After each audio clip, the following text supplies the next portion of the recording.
Powered by the Montana Television Network. This is the 10 o'clock news on Q2, Montana's news leader. Good Saturday evening, folks. Thank you for tuning into the Q2 Weekend News. I'm Dustin Klemann. A student-led march to end gun violence in our nation's schools drew hundreds of thousands of people. Weijia Zhang is in Washington, D.C. with more details about this March for Our Lives rally. From coast to coast and around the globe, they marched to send a message. More gun laws. We need more gun laws. Lucy Kiefer says she lives in fear every time she goes to school. I have to think about every day where I'm going to hide in each classroom. Students from Parkland, Florida, organized the March for Our Lives rally after a gunman killed 17 of their classmates last month. In a little over 6 minutes, 17 of our friends were taken from us, 15 were injured, and everyone, absolutely everyone, in the Douglas community was forever altered. I knew 7 personally, and I had to walk past 3 of them. And when I got home, I found out they're my friends and I know them. Samara Barrick says she still suffers from flashbacks of that tragic day, and she worries about the future. I really just wish that I don't need to worry about if my children's going to get killed in school when I'm older. Many of the young people here today are not old enough to vote, but they will be in 2020. And they say they're already thinking about the next presidential election. It's really, really important for the people who are my age who will be able to vote in the next election to start making a difference now. Organizers say today's rally is just the beginning. We're focusing on the biggest voter registration push our nation's ever seen. We're going to register, we're going to educate, and we're going to get them to vote. They are hoping to make gun control a central issue in the upcoming midterm elections. Weijia Zhang, CBS News, Washington.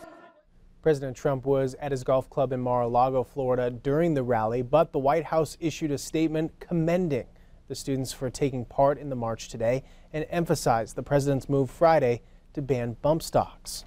Here in Montana, where the state boasts some of the most liberal gun rights in the nation, thousands turned out to demand change.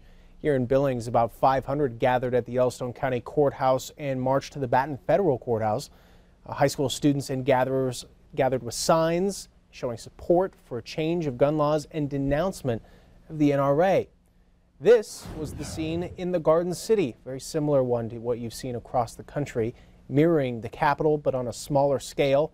People of all ages marched downtown, holding signs and chanting near Caris Park in Missoula.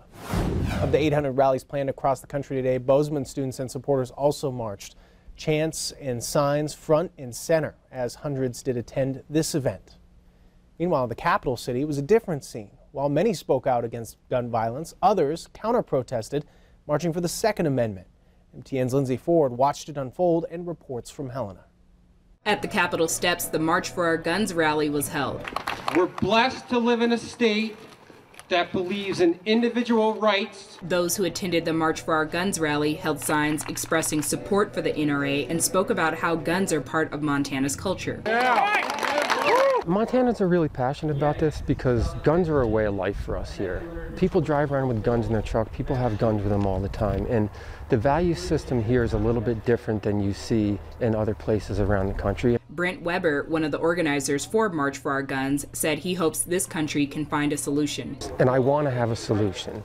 I want to have a solution to have safer schools. I want to come up with legislation that'll help make that happen. Students are pushing for safer schools and measures to prevent school shootings. Pro-gun group rallies against the idea of any increased gun control legislation. On the lawn of Memorial Park was the March for Our Lives rally. Your pulse reaching lightning speeds, the immediate punch of a headache. A 5th grader should never have to endure these feelings. Those who attended the March for Our Lives rally held signs opposing the NRA and spoke about wanting stricter gun laws in America.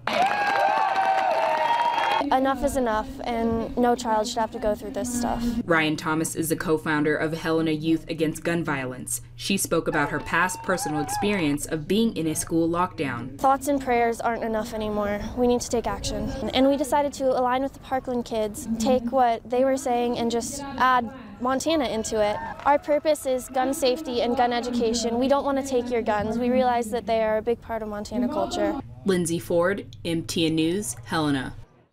In total, 200 marched for guns, while 700 joined the March for Our Lives protest. The National Rifle Association taking to social media this weekend to slam Saturday's massive protest calling for stricter gun control. What we've been told on on Facebook, the NRA characterized the movement as a sham organized by, quote, Hollywood elites and gun-hating billionaires, end quote. The posting accused those billionaires and elites of manipulating the youth protesters in an effort to, quote, destroy the Second Amendment. Google is among the latest companies taking a stand against gun violence. Starting next month, Google-owned YouTube will ban videos that show how to assemble firearms or install certain parts. Here's Carter Evans. It's everything you need to build and complete your own AR-15 at home. This is one of millions of YouTube videos that can teach you how to build a gun, step by step. Now it's together. Starting in April, they could all be gone. Here we go. The video sharing website plans to delete clips that promote the sale or manufacturing of firearms and accessories like high-capacity magazines, Gatling triggers, or bump stocks. YouTube's decision comes at a time when deadly mass shootings continue to make headlines. At least 27 people were killed in school shootings this year. And they offer lots of weapons. We can get AR-15s. The banned videos include those with links to sites that offer homemade kits for everything from handguns to AK-47s. We recently used a YouTube video to show us how to build a 9mm handgun. It took less than 3 hours and it's entirely legal. After a safety check and test firing, we had a former LAPD SWAT officer put the unregistered gun through its paces. Feel all right? Yeah. Senior Special ATF agent David Hamilton says these do-it-yourself videos have a target audience. Felons who can't go to a gun store and legally purchase a firearm, or people that just don't want the government knowing what type of firearms they have. Critics are worried YouTube's new policy goes too far. The National Rifle Association says YouTube is engaging in politically motivated censorship and alienating the millions of people who turn to the website for education and training. Another shot to the gun debate, still raging online. Carter Evans, CBS News, Los Angeles. Back here in Montana to other news tonight, hundreds of people showed up for the 6th Annual Autism Awareness Conference in Great Falls. Parents, teachers, and health professionals from across the state came to hear this year's speaker, Dr. Jed Baker, the director of Social Skills Training Project. He focused on the understanding of challenging behavior, managing frustration and anxiety, as well as teaching social skills. The event, hosted by Friends of Autism Great Falls, touched on points such as interventions and resources for kids with disabilities. Interventions are not easy. It's not a quick fix. It's not a one-day event that you're going to be able to come to and solve all the problems, but it's a long-term goal. It's a marathon. It's a long race that takes time and energy, and you just have to hang in there. We come back here to Billings. St. Patrick's Day was last week, but why not keep the party going? The 5K Shamrock Run in Billings brought hundreds out on a very mild day, 360 runners. 34-year-old Matt Winter took first place with a race time of 16:53. The funds raised go to Billings Rim Runners Group. Zoo Montana inviting the community to enjoy its annual Egg Extravaganza today. Fun wordplay. Had to practice it a little bit. The state zoo also celebrating other accomplishments. This week, construction began on the new bison exhibit sponsored by Valley Federal Credit Union.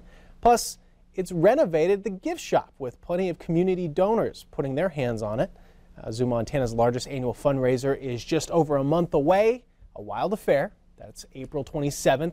This year's selected project will be a portable X-ray machine, increasing the zoo's commitment to the best animal care. With that said, let's go to weather now. Q2's Connor Pregitzer. I got that right? Yes. I'm getting better each time. Joining us, we already thought up some nicknames on the way out, a.k.a. Con Air, a.k.a. CPQ2, a.k.a. the Canadian Cane.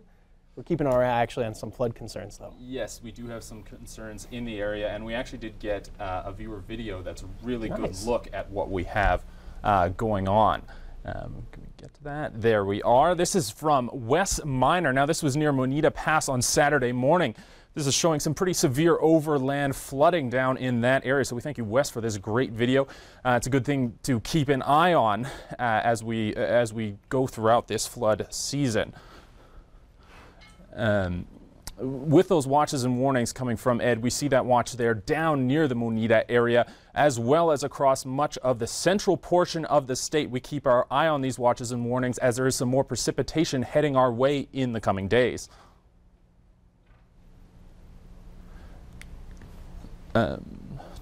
We still have that warning over the Musselshell River. That's been in place for a little while. The newest flood warning we have is in Richland County. That's on the Yellowstone River. And we'll get back to that as we come to our full forecast. We're going to go back to the desk now. Thank you very much, Connor. In other news tonight, Congressman Greg Gianforte hosted a roundtable discussion with members of the Montana agriculture community on Friday. Gianforte talked about the positive impacts of recent tax reform for the industry and issues regarding infrastructure, forestry, and rural broadband. He said he wants to take ideas and concerns back to Washington so Montana will have an influence in the new farm bill. The common theme is we got way too much federal overreach. The EPA trying to regulate the emissions from cows, imagine that. So this is an example and why we need a strong voice back in Washington. We're working on the farm bill now. We should have the text out next month. And I'm going to make sure that the input I got here at this meeting, as well as other meetings with producers, that we put Montana's fingerprints on that farm bill. Gianforte says he wants to have similar meetings in different parts of the state. We'll have more on that. Still ahead on the Q2 10 o'clock news, hailed as a hero for his effort to save a hostage in France, has died. Now, an update on that story when we return. Plus, should you have the right to disconnect from work? New legislation could move beyond New York. We'll explain what they mean. And in sports, what will the Grizz look like come this fall? We're trying to figure that out under the new return of head coach Bobby Hauck. Stay tuned.